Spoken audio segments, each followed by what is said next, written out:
Okay, my brother, could you please tell us who you are? I'm Zakariyya. I'm Zakariyya from a little town near Zwolle in the Netherlands. I'm 25 years old and alhamdulillah I'm Muslim now for almost 2 years. Could you tell me when was your first experience or your first meeting, how you would call it, with Islam? Was about after the elections in 2010 when Geert Wilders, his Freedom Party became really big. A lot of people voted for him and I was like, how can it be that people are choosing to vote for a man who's against Islam, who's against the religion we all acknowledge?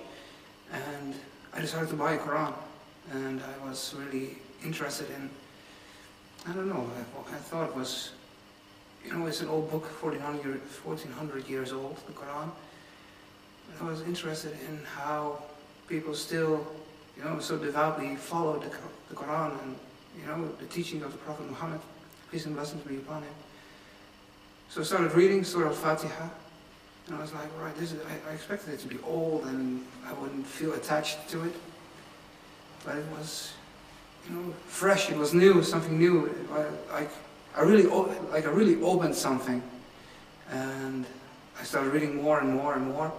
And I came to I discovered the stories of Musa, Jesus, Abraham.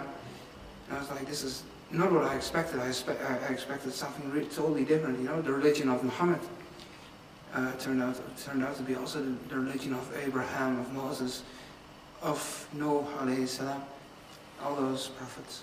Did you have any religious background before? Well, my parents are Catholic. I've had the 3 sacraments, but we didn't go to church, only with Christmas or Easter, and when, you know, a funeral or a wedding. That's the only thing we ever really did about religion, about being a Christian. Was there a specific point which you could point out with your finger, where you would say, this is what brought me to the definite decision of becoming a Muslim? The pleasure of Iman, something I've never... Iman's not just believe in the heart, it's, you know, the whole body is like some superhuman thing. I don't know, the Quran weakens the heart, it strengthens the heart, but it makes it soft. I don't know, I just felt really attracted to... And you experienced this through reading the Quran for the first time? Reading the Quran, reading or hearing Quran recitation, especially Surah Yasin.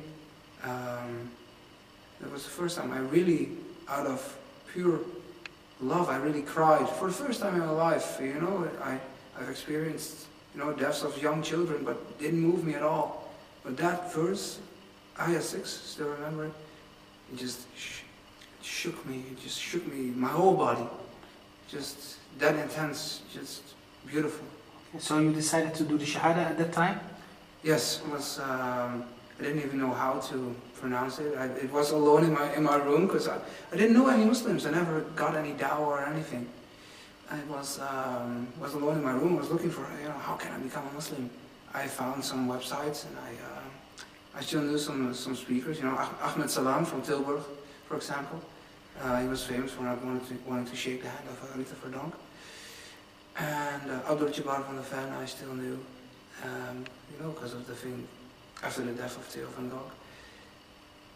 And I found websites where Abdul Jabbar was active on Islam.nl, and I found there what was the Shahada, how to pronounce it was even more important for me.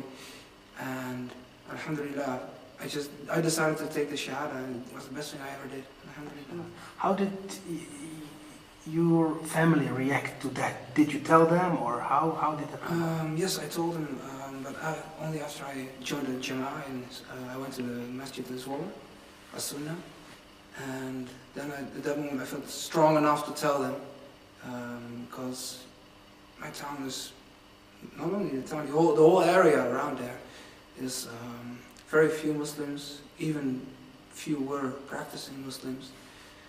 So I decided to first be in a Jama'ah, and, you know, to have some, you know, when things get bad, but they thought it would be really lonely in an area filled with non-Muslims. And they were scared, of course, not of course, but scared of, radicalization. And, they heard the stories about Osama, and, the only thing they have to verify it is the news coming from from the Dutch television. And they just think it's an old book. Why does a boy from this small town, how can he choose for Islam? How can he choose the way of Muhammad? It's so weird for them. And your friends and environment, school maybe, how did those people react to your conversion? Well, very, very down to earth actually. It's not just that they didn't really accept it. Most of my friends I don't even speak with anymore. But they never had any harsh feelings or anything against it. They were really, how do I say this? They didn't talk bad about Islam or anything. They respected it. They didn't make them curious or anything, but they did. Could have been worse, I guess. When I hear stories about, people telling, I don't want to see you ever again, or anything, being exiled from the family even. Alhamdulillah, it didn't happen to me. Since you took your Shahada and become Muslim until now, how would you describe your life now? Better, way better. Alhamdulillah, it's a blessing. It's, Imam Ibn al-Qayyim rahimahullah, he said, Islam is not a religion of being, but it's a religion of becoming. I agree totally. It's just because you're never finished. And that's something, you always have something to strive for. And that's so beautiful about Islam. You're always in a religious sense, but also in a worldly sense. You can always be better to your neighbor. You can always be, you can always add something. You can always learn an extra ayah or an extra surah. You can always learn something more about the Quran. You can always practice something more that's never done. It's never, and that's something, because you have a goal. That's Jannah, inshallah. And that's a goal you do not want to let go. In practical way, of course, the end goal is Jannah, and we hope to see you there, inshallah. Inshallah. But for the coming years, what are your dreams, your goals, your path you want to? I think to be more open, to be, what I see is that Muslims are hiding inside their houses or in their masajid, and they always think that people are it's so easy for non-Muslims to take the first step into the masjid. It's not for them. They think it's, they see it like it's a big wall in front of them. It's only a door to open. To be more open towards non-Muslims, invite them to Islam, be, friendly and in a good manner. Because when people are really hiding, be open, be transparent. And I think, inshallah, that will clear the road for so many people, inshallah, to either embrace Islam or have a more positive view about Islam. To conclude, is there an advice you would like to give maybe to Muslims, non-Muslims, who are watching? Well, non-Muslims, I would always say, just do not believe what the non-Muslims are telling about the Muslims. Because how can a non-Muslim tell you about the deen? How can a non-Muslim tell you about what is Islam? How can a non-Muslim tell you about what is a Muslim, what makes a Muslim?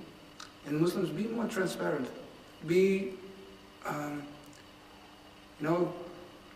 they complain a lot about, it's so hard in the West. But when everyone grows a beard, it's not weird that you grow a beard. When everyone prays at work, it's not weird that you pray at work. When every sister wears her hijab or a khimar, it's not weird that a woman wears khimar. So when we all do that, and we can support each other in that, be supportive of each other. And so inshallah we'll make something better. Okay, I want to thank you very much, and hope to see you in the future, inshallah. And assalamu alaikum wa rahmatullahi wa barakatuh. Wa alaikum salam wa rahmatullahi wa barakatuh.